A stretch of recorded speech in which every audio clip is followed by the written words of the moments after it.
जब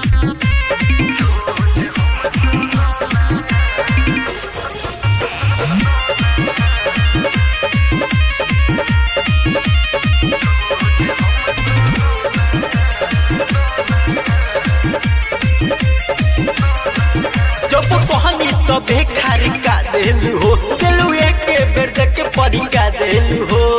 ए हो सुनो ना, जब कहनी तो बेकार का देलू हो, दिलू एक बेर देख परी का देलू हो। अब कहतानी मिलेला तो कर तारू चोना। ए हो सोना रोज रोज हमको दोना। ए हो सोना रोज हमको दोना, रोज हमको दोना, रोज हमको दोना। आज बड़ी याद तोहर आवत भोरे से, पूछहू न जानत रहनी सिखनी सब तोरे से। तू तो को दिल बारू हमी मद होश, तब देखी न बर्दाश्त होला जो पढ़िले न कुछहू तो कहेलू दुनू टोना।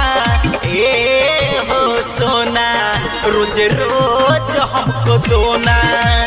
ए हो सोना रोज हमको दोना, रोज हमको दोना।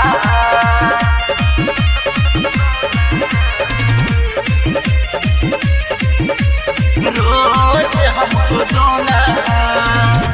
लगता समान कम कबले बारू इथर से, पहले बारू अति इतना छती होता भीतर से।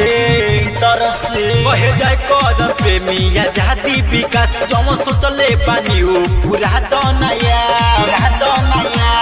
राजा बलि रमेश से खेत में मिलो ना। ए हो सोना रोज रोज हमको दोना। ए हो सोना रोज हमको दोना।